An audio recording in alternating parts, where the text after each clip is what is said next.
Assalamualaikum warahmatullahi wabarakatuh. Halo pemirsa TVmu dan juga sobat unggul TV UMJ, apa kabarnya nih? Mudah-mudahan semuanya selalu dalam keadaan sehat walafiat dan juga bersemangat tentunya dalam menjalankan aktivitas sehari-hari. Amin. Dan senang sekali karena program UMJ Talks bisa kembali hadir menemani Anda semuanya bersama dengan saya Vini Auliani. Nah, kali ini kita akan membahas tema mengenai kunci mahasiswa UMJ beradaptasi di dunia internasional. Sudah ada nih dua narasumber, yaitu teman-teman kita, mahasiswa yang cantik-cantik dan juga pintar-pintar, cerdas-cerdas dari UMJ yang alhamdulillah berkesempatan ini berkuliah satu semester di Korea Selatan. Nah, sudah ada, yaitu ada Julian Zahra dan Anissa Yorisevina Mulya. Langsung aja nih kita sapa. Assalamualaikum. Waalaikumsalam, Kak. Halo, ini Julian. Halo, ya, aku Julian. Julian dan ini Anissa ya. Anissa. Sehat ya? Alhamdulillah, sehat. Alhamdulillah. Terima kasih juga Julian dan Anissa nih mau hadir nih untuk berbagi cerita sama teman-teman nih, terutama sobat Unggul TV UMJ. Gimana sih ngerasain belajar di Korea ya? Dari Julian dulu ya, Iya. boleh ya? Nah Julian, belajar di Korea tuh bedanya apa nih sama belajar di Indo? Seperti misalnya metode pembelajarannya, kurikulumnya, itu seperti apa tuh Julian? Sebenarnya untuk perbedaan nggak ada yang terlalu signifikan ya, karena di sana juga ternyata masih menggunakan metode ceramah, teacher center kayak gitu. Iya, itu nggak terlalu berbeda jauh. Tapi di sana lebih interaktif saya merasanya, karena dosen juga sering banget membuka forum untuk diskusi. Jadi setiap ada pernyataan atau hal-hal yang lagi dibahas di kelas tuh kita bisa bebas pendapat di situ. Terus kebanyakan juga tugas kita tuh project, bikin event, terus abis itu presentasi, dan bahkan kita pun diajak untuk outing kelas. Jadi kita lebih ikut andil dalam kelas gitu. Oke, jadi sebenarnya sama aja, tapi justru di sana lebih aktif juga. Iya, lebih aktif. gitu ya? Kita lebih berkolaborasi gitu sama dosennya di sana gitu. Oke. Kalau Anissa gimana? Dari pengalaman Anissa ketika sempat ngerasain belajar di sana ya, di Korea Selatan, itu perbedaan ini cara ngajar. Oh, ternyata di Korea kayak gini ya, bedanya nih yang paling mencolok lah ya dengan belajar kuliah di Indonesia gitu. Ya, kalau cara belajarnya sendiri, kalau saya pribadi sih awalnya agak kagok ya Kak, karena kalau di Indonesia kan kita pembelajarannya full bahasa Indonesia, tapi ketika di sana itu full bahasa Inggris. Cuman untuk komunikasi sama dosennya sendiri itu cukup mudah, karena dosen di sana sudah dipastikan bisa bahasa Inggris yang ngajar kita, gitu. Kalau yang paling terasa perbedaannya adalah waktu belajarnya sih Kak, kayak satu mata kuliah itu kita punya waktu 3 jam untuk belajar, tapi di setiap jamnya itu kita setiap 1 jam itu ada break 10 menit. Ya, jadi sebetulnya lumayan full time gitu, tapi kita tetap ada waktu untuk santainya gitu. Jadi lebih masuk sih belajarnya. Oke, nah berarti di sana pembelajarannya dengan menggunakan bahasa Inggris ya? Iya. Ada nggak yang dengan bahasa Korea gitu?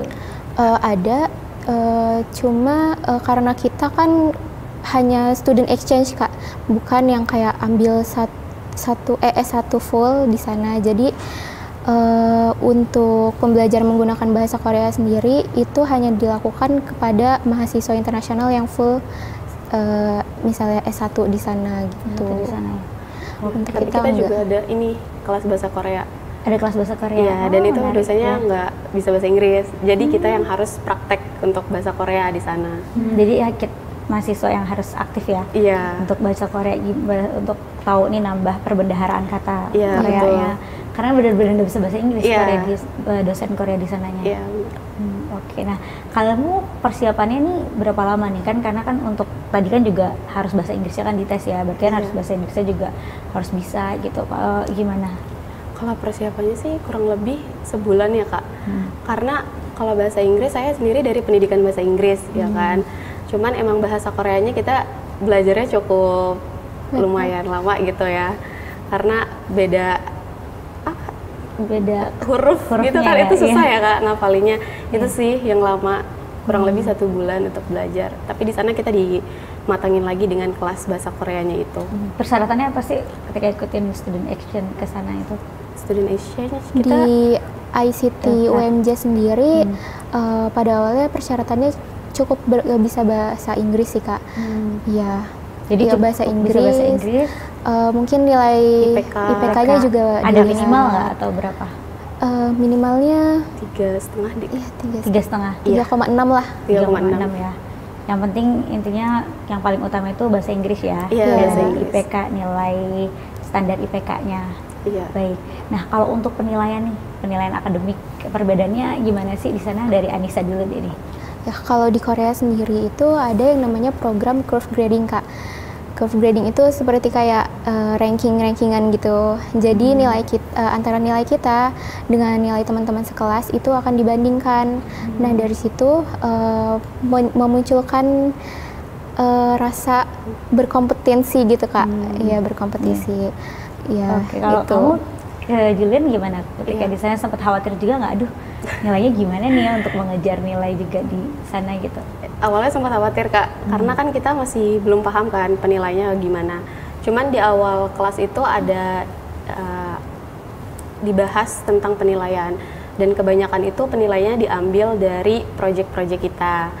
Kayak kita kan di sana bikin event Kak, pertukaran budaya gitu. Kita bikin kue, bikin makanan khas Indonesia gitu. Nah itu project-project kita dinilai, terus dari presentasi kita, dari partisipasi kita juga di kelas bagaimana itu jadi penilaian sih Kak, penilaian penting gitu. Selain ujian ya yang paper base gitu. Oke, jadi dinilainya nggak hanya paper base tapi tadi dari project-projectnya, prakteknya Betul. gitu ya. Oke, baik Julian dan juga Anissa, kita akan lanjut kembali tapi kita lihat dulu yang mau lewat berikut ini. Pemirsa, kembali lagi dalam UMJ Talks. Kita lanjut lagi nih bahas tentang kehidupan perkuliahan di Korea Selatan bareng dua teman kita, yaitu ada Julian dan juga Anissa. Nah, ke Anissa dulu deh ya. Dia kan sempat juga membahas kalau di sana tuh ada namanya curve grading ya. Iya, betul. Nah, ini berarti semua mahasiswa tuh ada peringkat-peringkatnya. Gitu.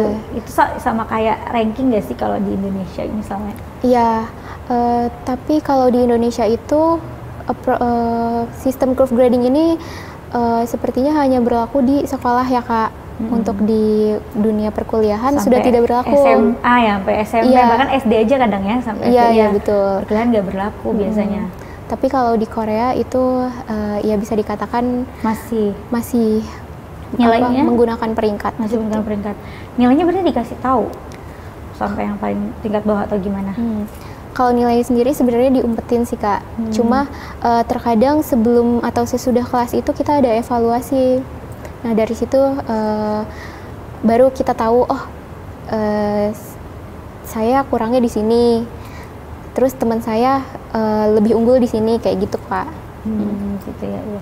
Jadi biar kita setiap siswa juga tahu nih ya untuk bisa terus meningkatkan prestasinya ya. Iya. Ya, nah kalau Julian tadi kan juga sempat mengatakan bahwa selain penilaian yang akademik juga ada untuk project-project yang dinilai gitu. Nah, cara kamu menyesuaikan diri juga biar bisa dapat hasil nilai yang maksimal gimana?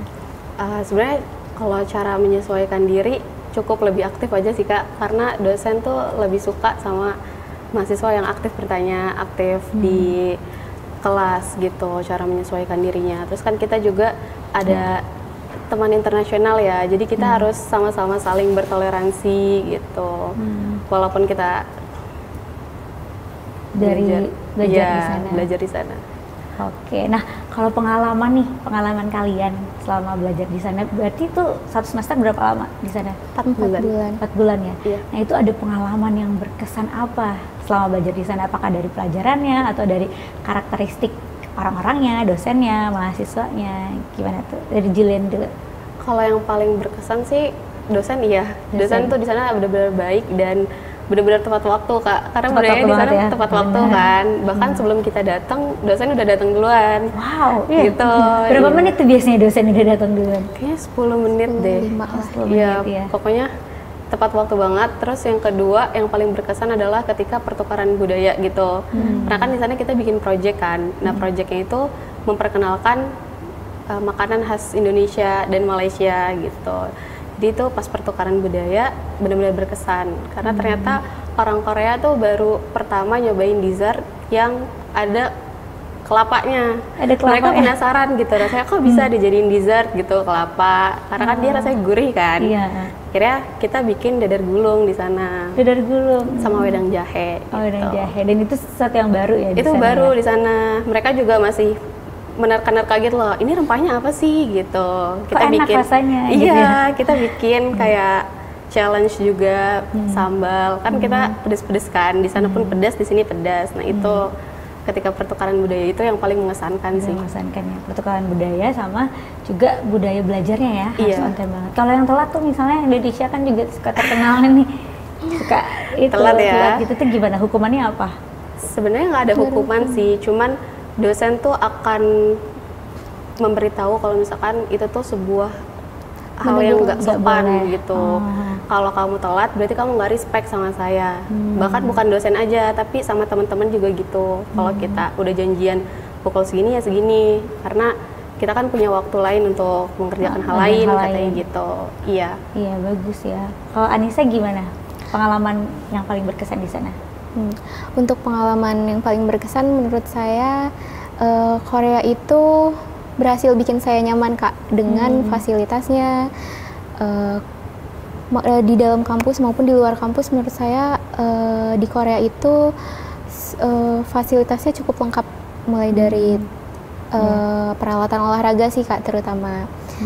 Ya, selain itu kemudahan transportasi juga Mudah ya? itu mudah. Tapi mereka di sana tuh pakai kartu atau bayar, pakai koin atau gimana di sana tuh? Kalau di sini mungkin ada kartu Flash. e-money, flash kayak gitu-gitu. Kalau di sana pakai apa? Di T-money. T-money. T-money. T-money. Iya. Oh, pakai T-money gitu ya. Oke, nah kalau kebiasaannya nih, kebiasaan anak mudanya gimana? Kalau kita kan justru orang Indonesia kan demam K-pop ya. Nah, kalau di sana tuh gimana? Apakah juga sedemam itu dengan artis-artis mereka sendiri atau gimana tuh Anissa? Kalau menurut saya sih Kak, justru anak muda lokal Koreanya ini kurang interest sama K-pop mereka sendiri gitu. Iya. Mungkin ada yang kayak mengidolakan gitu Kak, tapi tidak terlalu fanatik, tidak terlalu terlihat fanatik gitu. Iya. Ya, bahkan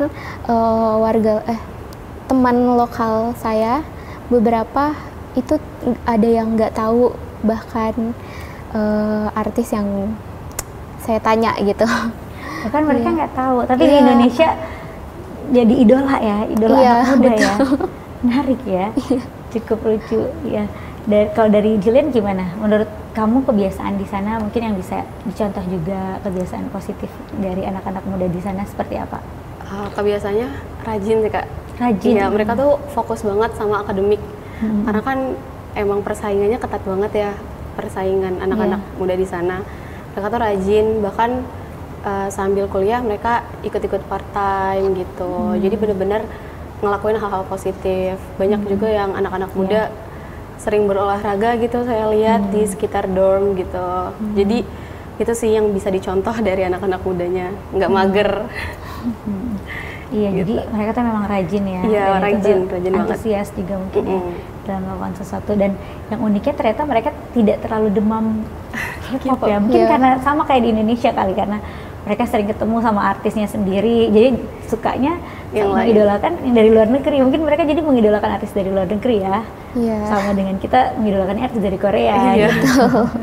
Baik ya, Anissa dan Jillian, kita akan ngobrol-ngobrol lagi seputar kuliah di Korea, tapi kita simak dulu nih yang berikut ini.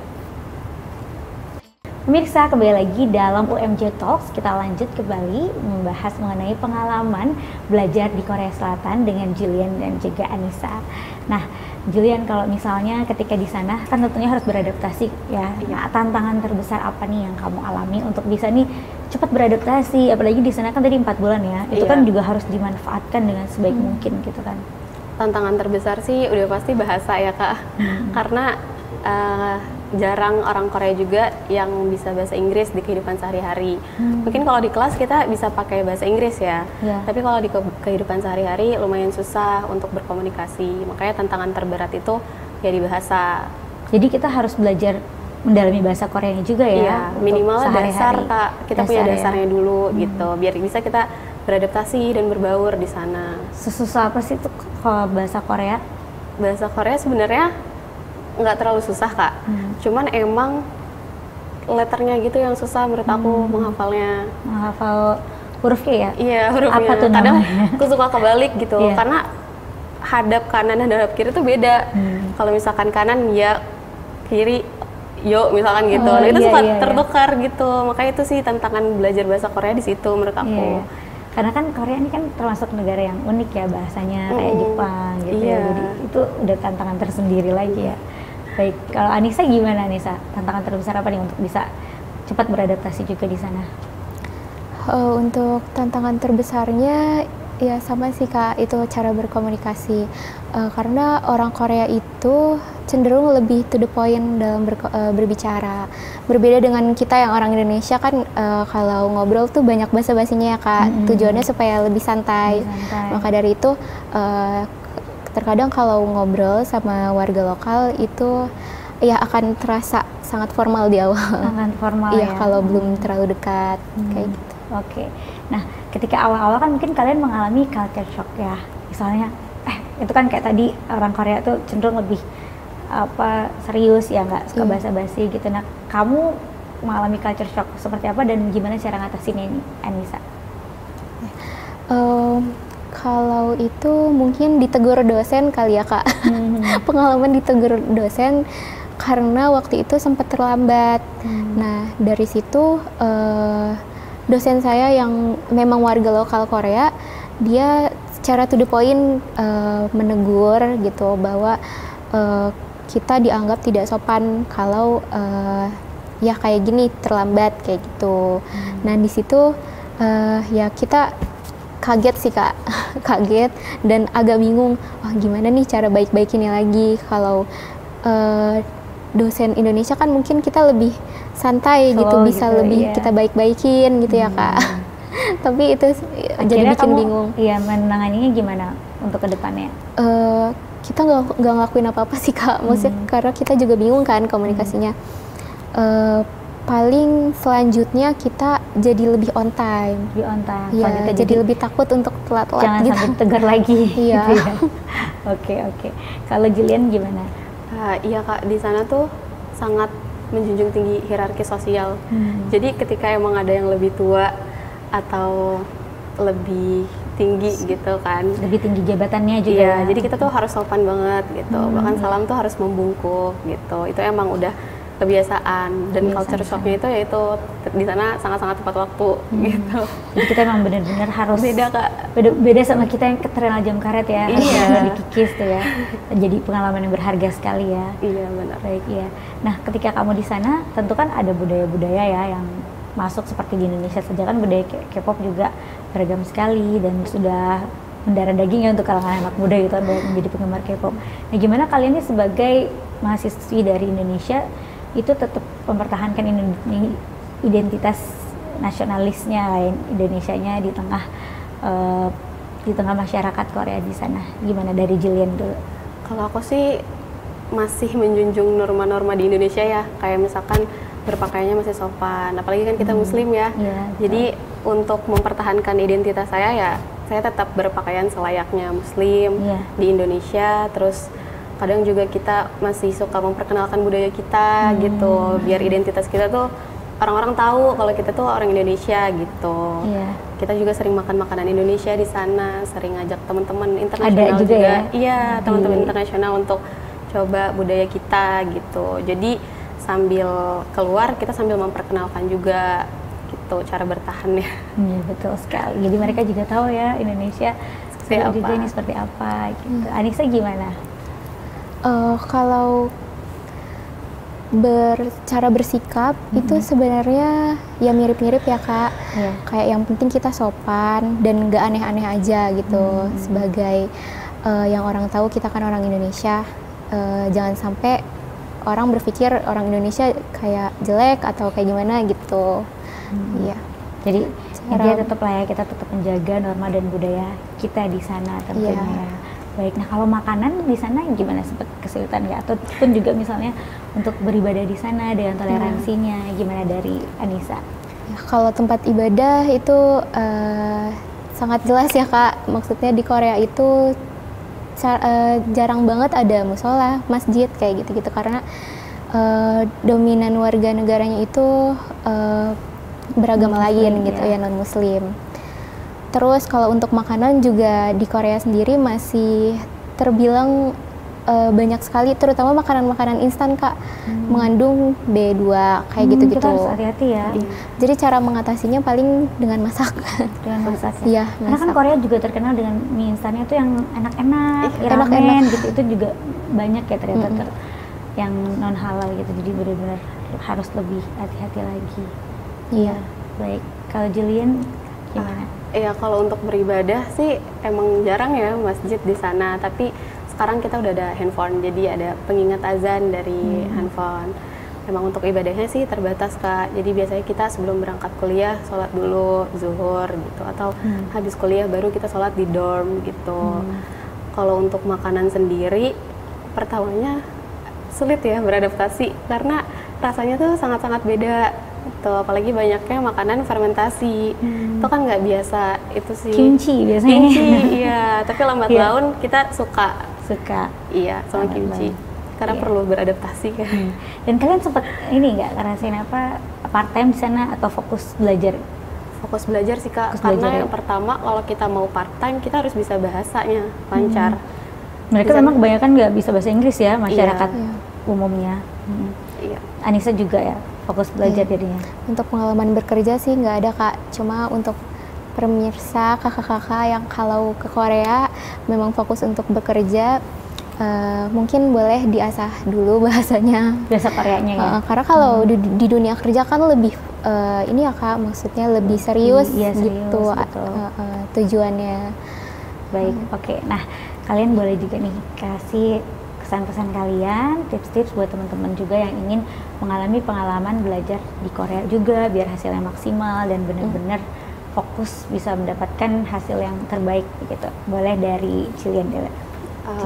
Mungkin buat teman-teman yang punya kemauan untuk belajar di luar negeri, itu kalian harus banget persiapin mental, ya kan, harus siapin bahasa setempat juga, walaupun kita tahu bahasa Inggris itu bahasa internasional, tapi dengan cara kita tahu bahasa setempat, bahasa negara tersebut, itu akan mempermudah kita beradaptasi gitu. Dan jangan takut juga untuk mengambil kesempatan belajar di luar negeri, karena kesempatan itu akan membuka peluang-peluang lainnya yang lebih besar di masa depan gitu. Baik, terima kasih Julian. Sekarang Anissa. Kalau dari aku, kuliah di luar negeri itu bukan hanya sekedar belajar akademik ya, tapi juga pengalaman hidup yang sangat berharga itu kita bisa dapetin. Dan ya pemikiran global, wawasan global itu juga penting sih Kak. Karena apalagi Korea sendiri itu negara maju kan, jadi kita tuh bisa ambil nilai kedisiplinannya gitu. Kedisiplinannya ya. Jadi betapa keuntungan kita belajar di luar negeri itu bukan dari segi akademik, tapi juga banyak hal lainnya, budayanya belajar, paradigma kita juga, mindset kita tentang budaya mereka jadi bertambah seperti itu ya. Oke, jadi jangan ragu-ragu ya teman-teman ya, harus semangat dan optimis ya untuk bisa juga merasakan pengalaman belajar di luar negeri ya, student exchange. Nah, boleh dong, kan kalian di sana udah belajar bahasa Korea ya, yang basic-basicnya gitu. Ucapin nih sapa dua-duanya, sapa ke pemirsa TVmu, juga Sobat Unggul TV UMJ misalnya, apa kata-kata sapaan yang umum, yang gampang? Annyeonghaseyo. Iya, selain annyeonghaseyo, mungkin agak sedikit perkenalan. Oh, boleh perkenalan dari Julian dulu, baru ke Anissa ya. Oke, silakan. Annyeonghaseyo, 여러분. 저는 Julian입니다. 저는 Indonesia 사람입니다. And 저는 학생입니다. Oke, artinya apa tuh jadinya? Kayak halo semuanya, aku Julian Zahra, aku orang Indonesia dan aku adalah seorang pelajar gitu. Oke, makasih Julian. Anissa silakan. Ada sapanya juga, lagi, ada sapanya Panggawoyo biasanya. Kalau misalkan kita mau nyapa, kita bisa pakai Manaso Panggawoyo gitu. Itu lebih sopan dari Annyeonghaseyo. Manaso Panggap Semida. Iya, Manaso Panggap Semida gitu. Oke, makasih Julian. Anissa silakan. 안녕하세요 여러분. 저는 아니사입니다. 저는 학생입니다. 인도네시아 사람입니다. 만나서 반갑습니다. Udah, oke, makasih. Artinya apa? Hampir sama tadi. Sama sih kak. Sama ya, perkenalan tadi. Iya, Ya. paling Indonesia에서 눈이 안 와요. Itu artinya di Indonesia nggak ada salju. Nggak ada salju. Di sana ada ya, jadi lumayan ya merasakan pengalaman di negeri bersalju. Iya, kita alhamdulillah berkesempatan sih kak ngerasain salju. Karena pas di akhir tahun. Enggak sih, sebelum ada salju sih seharusnya kak. Bulan Januari Februari baru ada salju. Cuman waktu itu ada badai 2 hari yang salju itu lebat banget. Karena itu juga jarang terjadi gitu.